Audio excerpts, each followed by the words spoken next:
Welcome back. You're watching Business Now on CNBC TV 18. Well, in times of distress, many people turn to God, but Sharia-compliant funds, an interest-free alternative to regular funds, seems to have ironically gained the interest of investors.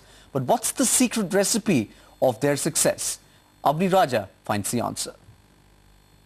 Sharia refers to a code of Islamic law or divine injunctions that regulate the conduct of human beings in their individual and collective lives.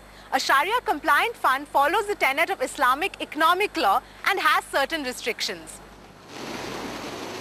A Sharia-compliant fund cannot invest in a company whose total debt is 1/4 of its total assets and where the interest income exceeds 3% of total revenues.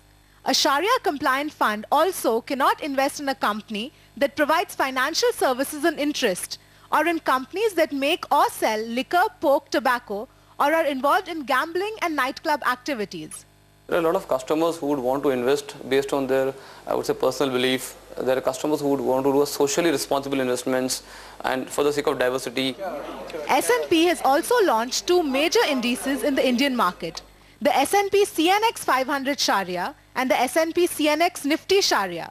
The Sharia index has 37 out of 50 companies on the Nifty index. Experts say that these restrictions do not compromise returns. So from December 2006 until February, the broader indices had lost about 35%, and the Sharia indices had also lost about 35%.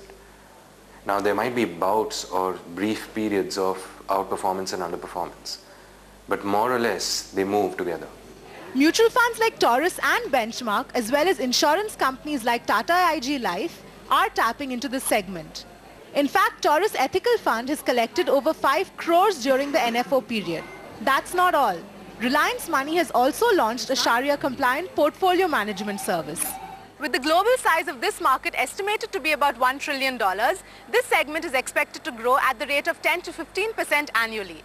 And experts say that there is huge scope for this market in India from investors across the board. In Mumbai, Avni Raja. Well, Saudhram I have on this edition of Business Now. Coming up next, a special show, Satyam Mission Accomplished. That's coming up next. Thanks for watching.